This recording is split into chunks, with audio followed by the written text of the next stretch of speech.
maybe the most important leader of the National Revolutionaries, was a guy called Ernst Niekisch.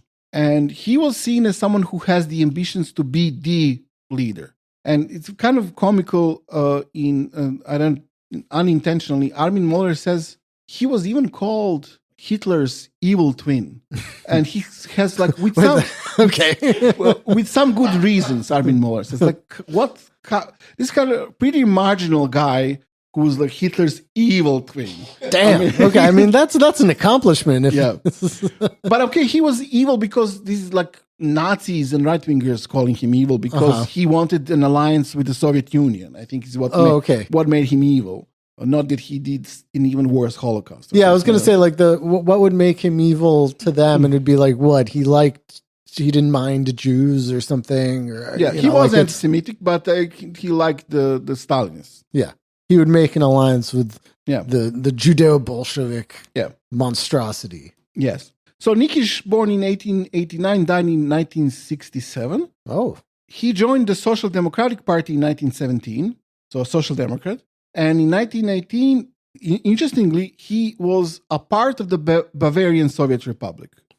Even like had a pretty high position in it with, Gustav Landauer and communists and so on. He joined the Independent Social Democratic Party, the anti-war faction of the Social Democrats, who formed their own party, which would later become a part of the Communist Party. But he didn't go with the communists. He returned to the Social Democrats and then started espousing more and more nationalist ideas. In 1925, he even was briefly in prison because of his participation in the Bavarian Soviet Republic. But in 1920, he already started writing texts that were clearly nationalist, and he tried to move the Social Democrats into that direction. He left the Social Democratic Party and then joined another split, which was called the Old Social Democratic Party of Saxony.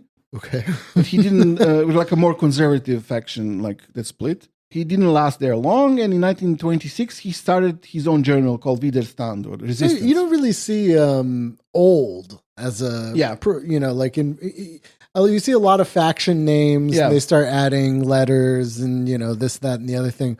You don't really see old too much. Or the old social drama, the old Communist Party or something like. You don't really see it. Kind of like that. Yeah. Sometimes I guess they're shitheads. Probably. Although, he didn't last among them, so maybe they were not. Maybe they weren't that bad. Okay. I don't know. So he started his own journal in 1926 called Widerstand or Resistance, which was and a kind of a, as he called it, the resistance movement. So he had a little movement around the journal of people who liked his ideas. It was kind of an important faction inside of the National Revolutionary movements, what he did.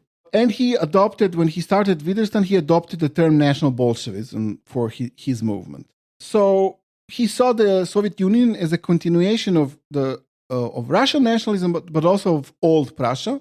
And he was a member of ARPLAN. ARPLAN was the Association for the Study of Russian Planned Economy. And a lot of these fascists from the National Revolutionary faction were members of it, who had pro-Soviet views. One of the members was also Ernst Jünger. But there were also Marxists who were a member of, I think George Lukács was a member of that group as well. So they were like both Marxists and... I guess he was trying to study the planned economy. Yes. And as a member of that group, Niekisch also visited Soviet Union in 1932. He was a big fan of Jünger, and he saw Jünger's book, The Worker, as a kind of a blueprint for the German National Bolshevik project. Sorry, why was the USSR a continuation of Prussia? I'm kind of curious about that. It wasn't Prussia, I think, because it says Old Prussia. Old Prussia. So I think this is like the kind of pre-modern Prussian... The old Prussians were not Germans. They were like some other ethnicity that doesn't exist anymore. But I think there's cold debate where they're Slavs, were they like some of the Baltic people, probably like more related to the Baltic nations. Yeah, I think he meant that. Okay. But I'm not sure. Like old. Yeah. He wanted a German-Soviet alliance against the Versailles Treaty and all the powers who supported the Versailles Treaty. And he was also anti-Semitic. But he had common friends with the Nazis. He had like a common friend with Goebbels, and he had a meeting with Goebbels, and then they almost had a physical fight when they met. But, in 1935, Niekisch went to Rome and had a meeting with Mussolini. and Mussolini complained to him that he doesn't understand so 1935, the Nazis are already in power. Yeah. That he doesn't understand the Nazis' aggressive stance towards the Soviet Union. That Mussolini didn't understand it. He thought he was foolish, and Niekisch agreed with him. But he was arrested in 1937 by the Gestapo, and 1939 found guilty of high treason and was imprisoned. Jünger, his friend, tried to, because some of the Nazis respected Jünger, he tried to use his influence to set him free. He wasn't able to do that, but because of Jünger's intervention, Niekisch's family could retain his property. And he was liberated from the concentration camp by the Red Army in 1945. He, for a time, lived, Niekisch did, in East Germany, where he was a university professor. He joined the East German Communist Party. Interesting. But in 1953, he moved to West Berlin, where he died in 1967. Damn. I was wondering because, you said you lived till the 60s, and then I kind of associated being found guilty for high treason with, a swift execution or something like that. But I mean, he was just in a concentration camp for all that time. Maybe because Jünger was his friend. Maybe because Jünger was in Wehrmacht. Right. Interesting. So in 1925, he wrote this essay called "The Path of the German Workers to the State," which had this idea that the social democracy, before it can take over the state, must first immerse itself in the nationalist movement. And the Social Democrats were suspicious of him that he became a Nazi already then. Which is with reason, I guess. Yeah. Armin Mohler says that Niekisch believed in a modified Leninist cadre principle.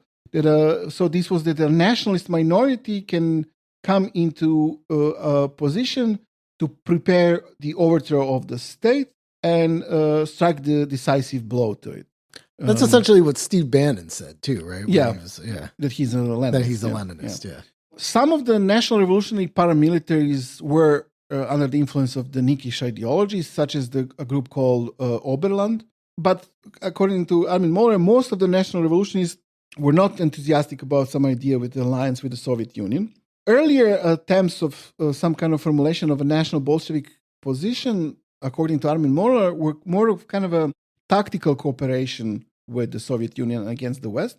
But for Niekisch, what he advocated was a kind of a stable geopolitical alliance between Germany and the Soviet Union. And he thought that because Germany was a kind of qualitatively superior to the Russians, there was no danger of them being kind of overrun and dominated by the Soviet Union. Yes. Yeah. Famous last words, I guess. He didn't have a mass following, but he was able to attract the kind of most important intellectual leaders among the National Revolutionaries to his group. I have my imagination starts going wild when there's no way. Well, then I'm just imagining like the like millions of Katyushas like just fucking pummeling Berlin to rubble. Just hearing like the crashing cymbals of like the farewell of Slavyanka. Oopsies. And the Germans, the sound of tank treads and people.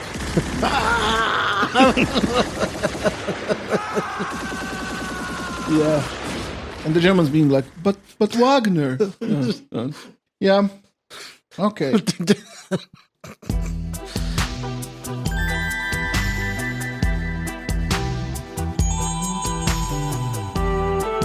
If you want access to this full episode along with hundreds of hours of other assorted weirdness, subscribe to our Patreon at patreon.com/tenetpod and help us out a little bit.